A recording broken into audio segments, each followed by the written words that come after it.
Career of Evil is the third book in the murder mystery series written by Robert Galbraith, aka J.K. Rowling of Harry Potter fame.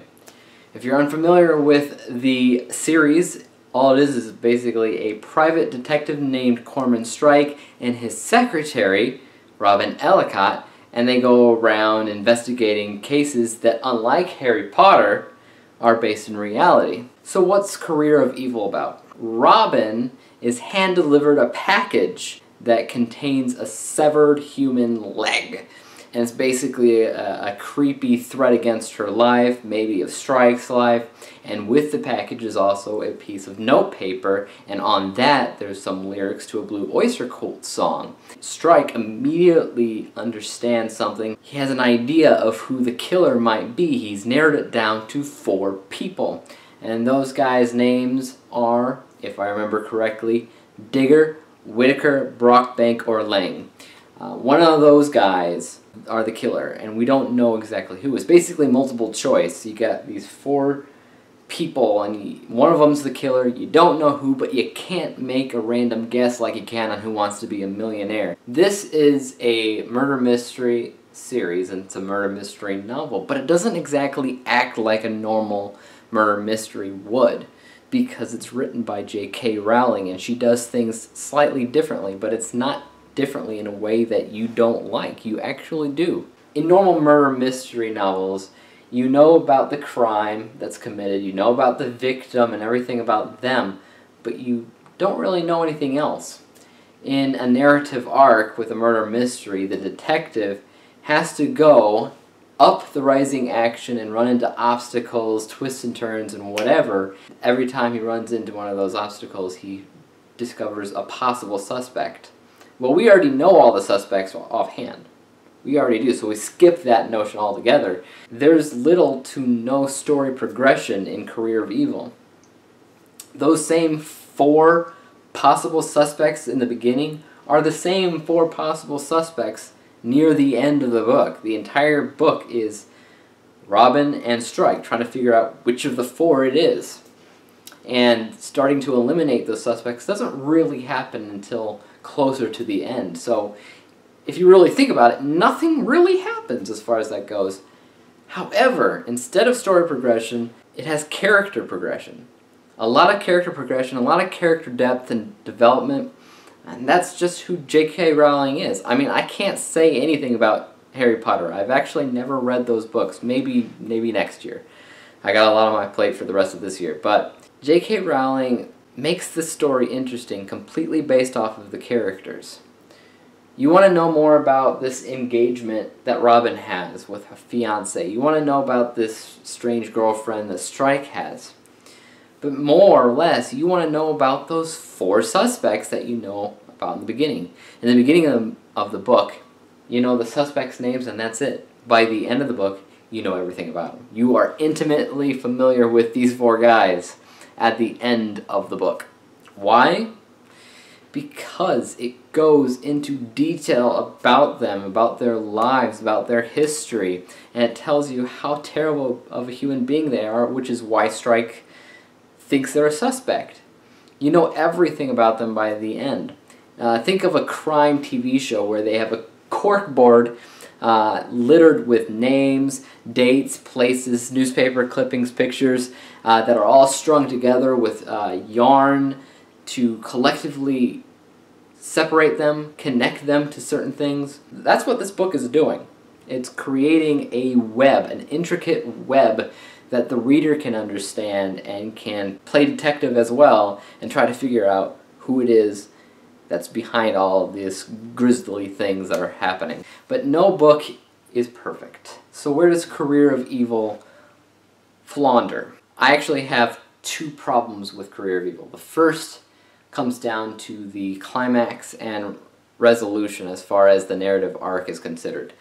In any murder mystery novel or story or TV show or movie, the climax and the resolution are always hand in hand as important as the other. So important actually that the resolution has its own name for murder mysteries. It's called the detective denouement, and basically that's when the detective tells the audience, tells the readers, tells the people in the book how he figured it out, how he solved it, and it comes full circle and you're happy because it all makes sense at that point. But Career of Evil, as I mentioned before, is very character-oriented, not so much story. And a detective denouement is very much story and plot-centric. It's very important to have. I'm not saying Career of Evil doesn't have it. It actually does.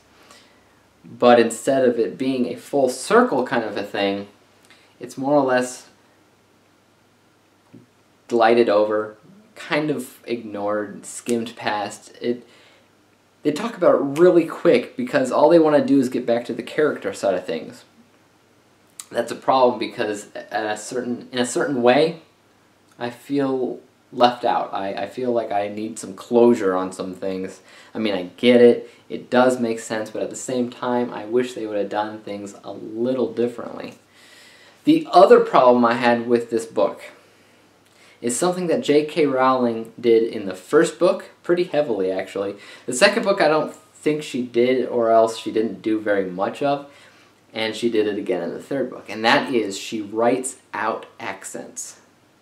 Right? Instead of saying in a book, they said with a Norwegian accent, "How are you today?" she would legitimately write out with a Norwegian accent, "How are you today?" Of course, none of them actually have a Norwegian accent in this book. It's more like really strong Scottish, really strong Ireland, and things like that. When she writes it out, I have absolutely no idea what she's saying at all. Even though it's something simple like "How are you?" or "Who are you?" or things of the nature. Something really simple and not complex, not full sentences, just quick things like that, and I have no idea what she's saying. In fact, the only way I do know what she said is because I listened to the audiobook. I do read audiobooks as well as read the book itself because for me it's like 3D at a theater. Do you really need to watch 3D in order to enjoy a good movie? No. But can it change your experience in a good way? Yeah. For some movies, yeah. Can 3D also make things worse? Yeah, sometimes. However, if an audiobook makes things worse, all I have to do is take off my headphones and just read. And I have done that. But this time it actually helps because the narrator on the audiobook actually speaks in the accents when it's important. So those times where I can't read the accent, the narrator says them, and I feel stupid because it's like, "Who are you?" And for some reason, I can't read that in the book. Other than that, I don't really have much to complain about with this book. It is written rather well. I'm always impressed when I read them. I mean, I gave this book 4 out of 5 stars on Goodreads. You can follow me on Goodreads as well. Link below in the description. But this entire series has things like that, where it's just not done like a normal murder mystery book, but you don't care because it's a good book regardless. So check it out. Check out my profile on Goodreads and Twitter and all the things like that. Alright guys, that's all I have for you today. If you have time, go ahead and subscribe to my channel and leave me a comment. If you think there's a book I might enjoy or a book you might want me to review, put it down in the comments. I'll take a look at it, I'll consider it, and I'll see you next week. And remember, if you're bored, read something. Poopy-doo.